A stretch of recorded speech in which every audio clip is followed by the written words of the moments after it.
فلما انبأهم بأسمائهم، جب حضرت آدم علیہ السلام نے ساری چیزوں کے نام کو وہ علم حضرت آدم علیہ السلام نے ان کو دیا جو وہ خود نہیں جانتے تھے.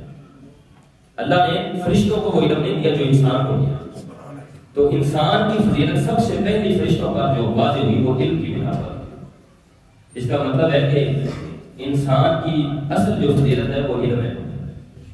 جو شخص اس لیے حضور پاک صلی اللہ علیہ وسلم اسی کے بارے میں ارشاد فرماتے ہیں خیرکم من تعلم القرآن وعلمہ. حضور پاک صلی اللہ علیہ وسلم نے خود تجارت بھی فرمائی ہے.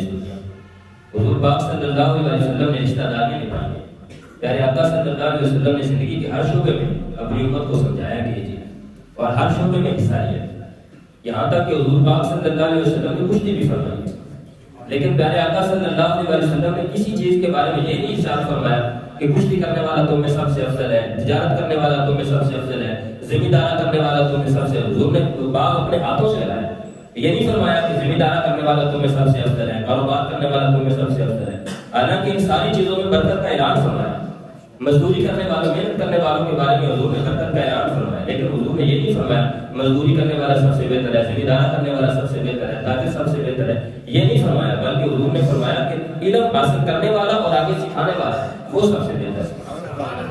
اسی طرح حضور پاک صلی اللہ علیہ وسلم نے اپنے لیے جب کسی چیز کو پسند فرمایا تو اس چیز کو پسند نہیں فرمایا. حالانکہ تجارت کی ہے، حضور نے محنت فرمائی ہے، حضور پاک صلی اللہ علیہ وسلم نے کاشتکاری کی ہے، حضور پاک صلی اللہ علیہ وسلم نے ضرورت کی کھیلوں میں حصہ لیا. اس کے باوجود حضور پاک صلی اللہ علیہ وسلم نے اپنے لیے جس چیز کو ترجیح ارشاد فرمائی وہ ترجیح حضور نے کسی اور شعبے کے لیے نہیں ارشاد فرمائی. حضور نے جب اپنا اعلان فرمایا تو فرمایا انما بعثت معلما، مجھے میرے رب نے استاد بنا. تعلیم کے بارے میں حضور نے ارشاد. اس کا مطلب ہے انسان کی فضیلت ہے ہی. اللہ تعالیٰ قرآن پاک میں ارشاد فرماتا ہے هل يستوي الذين يعلمون والذين لا يعلمون انما يتذكر اولو الالباب. بھلا بتاؤ تو صحیح کیا وہ لوگ جو علم والے ہیں اور وہ جو جاہل ہیں علم والے نہیں کیا وہ برابر ہو سکتے ہیں؟ فرمایا عقل والے نصیحت حاصل کرتے ہیں. اور عقل والے بھی یہاں ان کو فرمایا کہ جو علم والے ہیں جو کہ بات علم کی ہو رہی ہے. اس بات کوئی بتاتا ہے یہاں عقل مند بھی اسی کو بتایا جا رہا ہے جو علم حاصل کرتا ہے. جو اس سے غفلت والا اس کو عقل مند بھی دکھا گیا.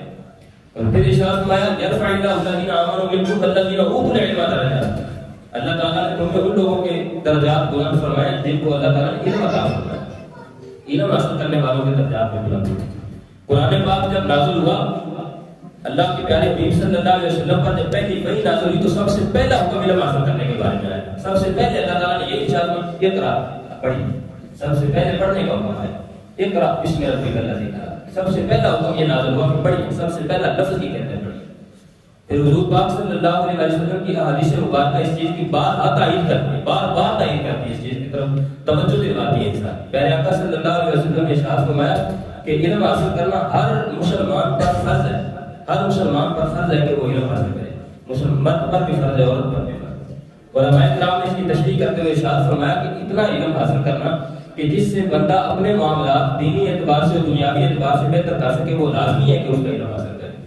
نماز پڑھنی ہے، روزہ رکھنا ہے، زکات ادا کرنی ہے، حج کرنا ہے، اس کے حروف پہلے پتہ ہونا چاہیے ہمیں کیا کرنا ہے. حضور پاک صلی اللہ علیہ وسلم نے ارشاد فرمایا من یرید اللہ بہ خیرا یفقہہ فی الدین. اللہ جس کے ساتھ بھلائی کا ارادہ فرماتا ہے اللہ اسے دین کی سمجھ بوجھ عطا فرماتا ہے. اللہ رب العزت نے خود ارشاد فرمایا من یؤتی الحکمۃ فقد اوتی خیرا کثیرا. ارشاد فرمایا جس شخص کو اللہ تعالیٰ نے حکمت دانائی عطا فرمائی، علم عطا فرمایا وہ یوں سمجھ لے کہ اس کو خیر کثیر عطا فرمایا. قرآن پاک نے اور حضور پاک صلی اللہ علیہ وسلم کی احادیث مبارکہ نے اس چیز کی تعریف فرمائی ہے، اس کی وضاحت فرمائی ہے، اس کا حکم ارشاد فرمایا کہ بندہ اتنا علم حاصل کرے اور لازمی طور پر اتنا علم حاصل کرے کہ جس سے اس کے اپنے معاشرتی معاملات، اس کے اپنے گھر کے معاملات، اس کے اللہ اور اس کے بندے کے درمیان تعلق کے معاملات وہ سارے کے سارے اس کو سلجھا سکے.